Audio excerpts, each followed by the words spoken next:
nowadays. Well, this is the right time of day for me. I've only had a couple phone calls, so I'm okay. Okay. Do you want me to go over the list of questions that I was going to ask you with you? Oh, I don't care. Just do what you need to do, and it shouldn't be that big of a deal.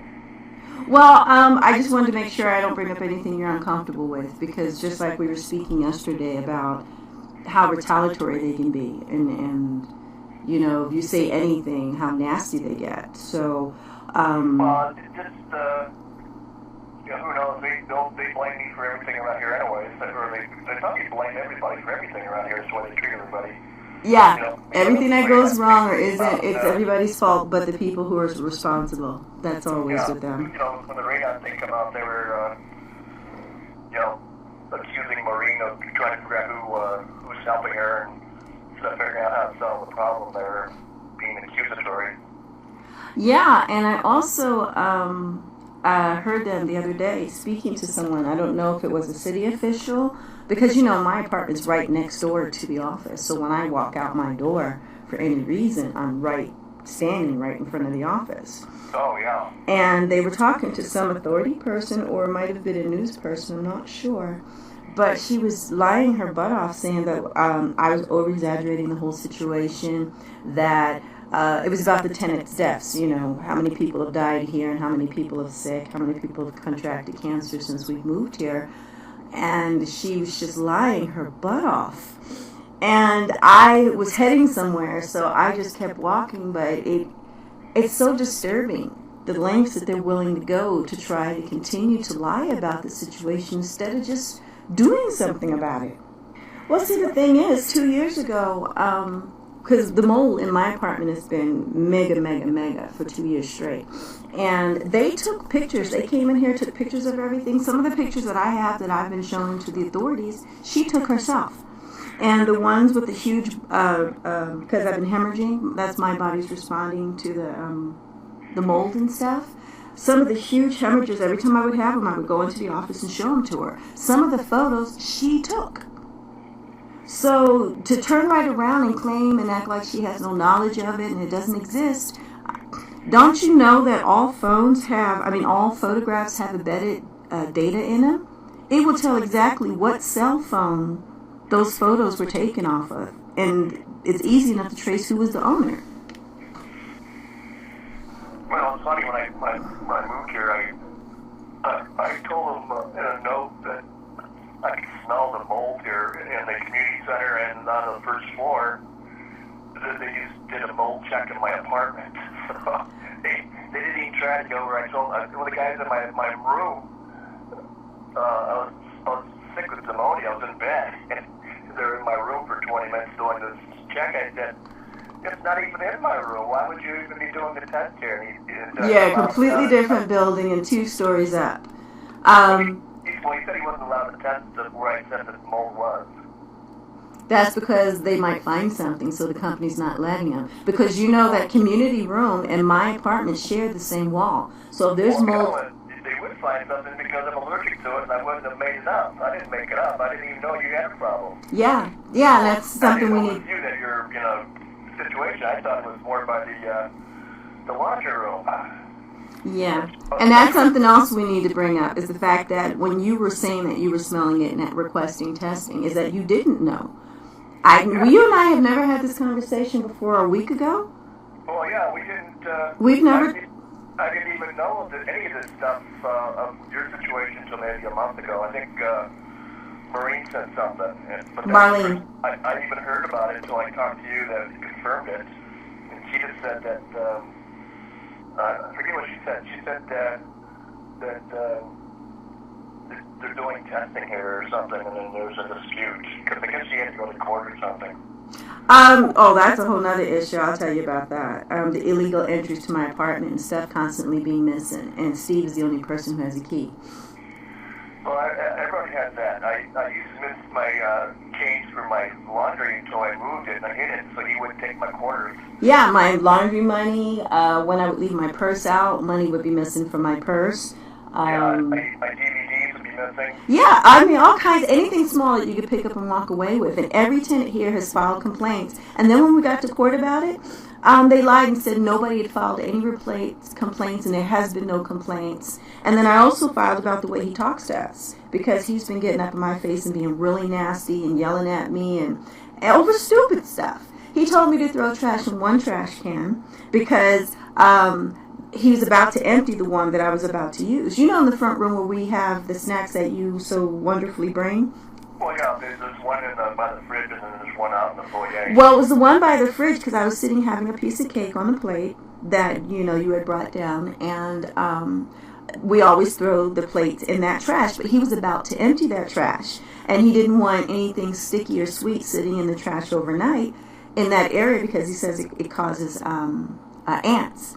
So, okay, that's fine. It makes sense. But the phone rang, and they called him into the office, so he hadn't emptied that trash. It was still full. So I put it in the trash, because how long does it take to drink a cup of coffee and have a piece of cake?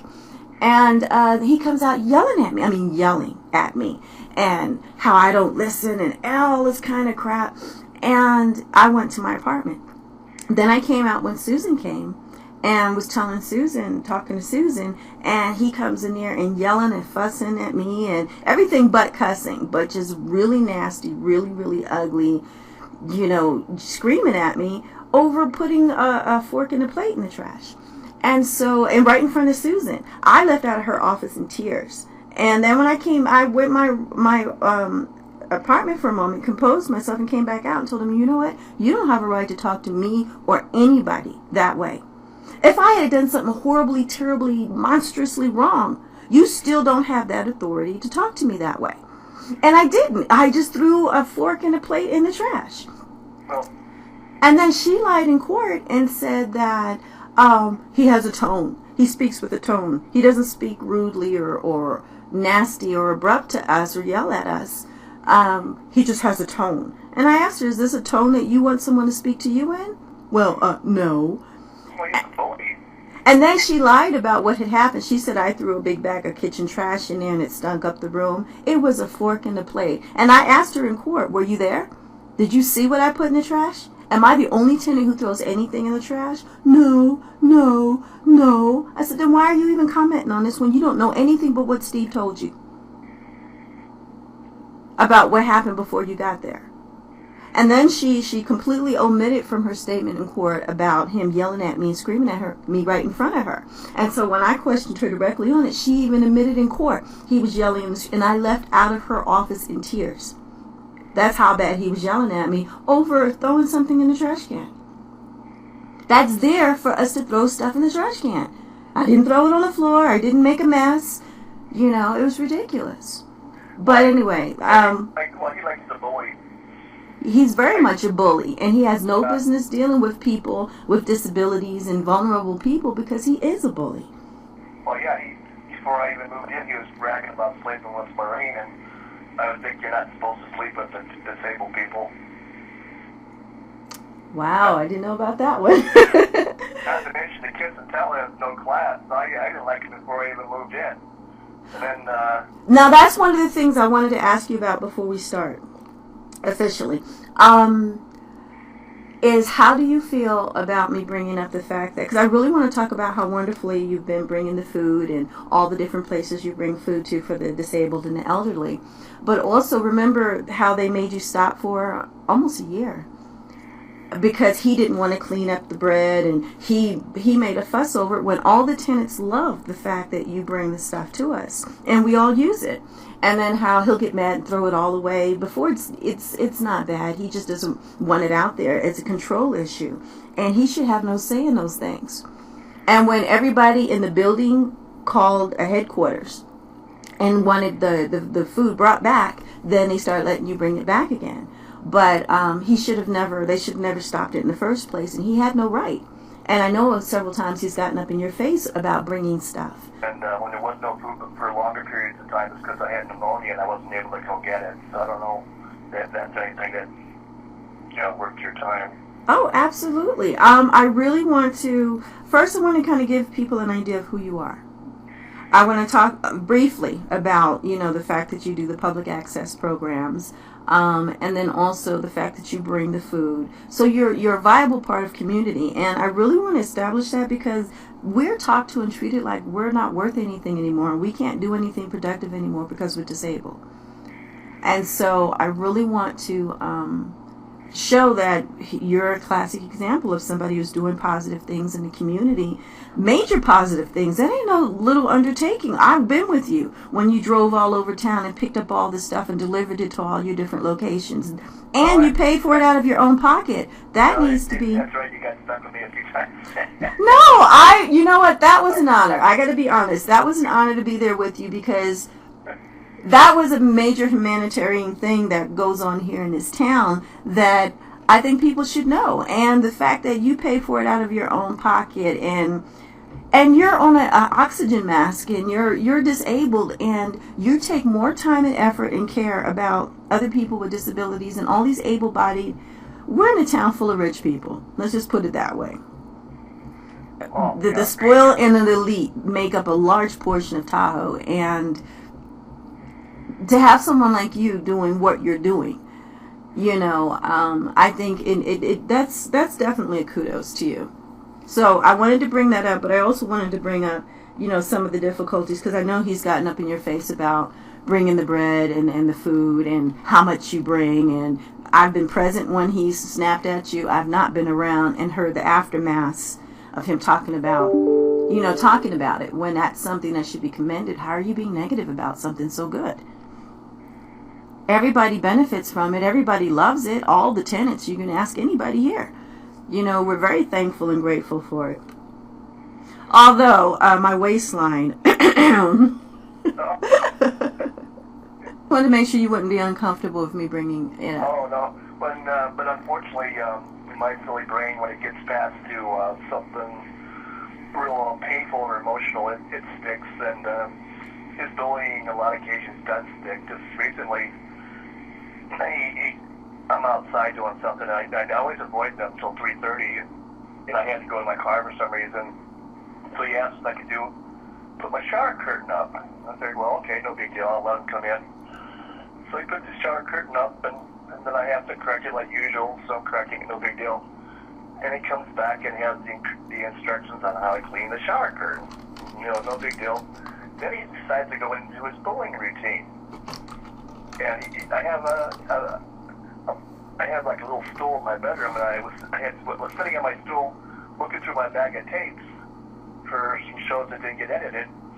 And then I guess somehow you're saying that the bag was a violation of HUD housing and he was going to report me. I'm like, that's the stupidest thing I ever heard, I told him. And then he just left. And then I went and decided to take my nap.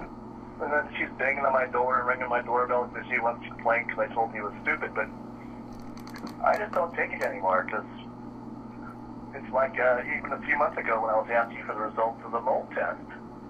He said, when do I get my results of the mold test? He was at my door probably for a filter change. Mm-hmm. So I asked him, when do I get my results?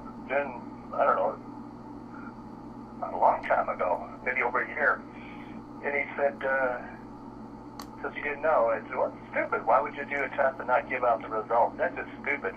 Well, just like the inspector was just here, and as soon as he walked in my apartment, he goes, you should not be in here. There's mold and stuff in here. He wouldn't even do a further inspection. Their inspector, and he told them to their face, she should have been out of here immediately. And he wrote it on the report, the thing that they give you that you sign and you get a copy and they get a copy when they do their inspection. Now they're refusing to give me a copy because he wrote it on the report. Well, I've never gotten a copy of any of their inspections here. Oh, I always ask for a copy. Anything I sign, by law, they have to give you a copy of anything you have your signature on. But you have mold in there now? Yeah, a lot of it. That's another reason why I didn't have you come over here to do this, and we're doing it by phone because you don't. You can barely breathe. You don't. I could still smell it there. But, well, I share a wall with that community room, and that's one of the walls that is full of mold on my side. So yeah, I don't doubt there's mold coming through on the other side. Well, you shouldn't be there because that's the law. But 2 years, we've had environmental health came out and did an inspection. I kind of wish you could come over, or I'll bring my laptop over, maybe later if you have time, and show you on my laptop, because again, I don't want you in this apartment. You can barely breathe. Well, I did a show with a guy named Matt Stein, and he has a book on disasters, how to survive disasters, and it's much if the world ends, what you do to survive. And he's a builder, and he had built his dream house in Hawaii for him and his wife, and somehow the house got molded to a certain area, and his wife got sick and died. Yeah. So when I hear mold, I get real nervous. No, I'm that sick, and it's the grace of God I haven't died, and I am critically ill. They think I've contracted lymphoma. Actually, it's been confirmed, but I'm just refusing to accept it, and a lot of other very, very serious medical issues because of the mold. So I'm fighting daily just to stay alive, and because I'm still exposed to it, the doctors are like, there's not a whole lot we can do to help you until you're no longer exposed. As long as you're still exposed, it's just gonna, and it's a big thing. But you don't want me crying, so I don't even. I just saying. And that's another issue that I want to talk about, because me saying it, they don't listen to me, but having someone else say that it's very hard to find housing for disabled, something that we can actually afford on disability, and that the waiting lists are so long. And that's one of the questions was, how long did you have to wait to even get in here? And that this is the only facility here. I'm pretty incompetent, so it took me 7 years.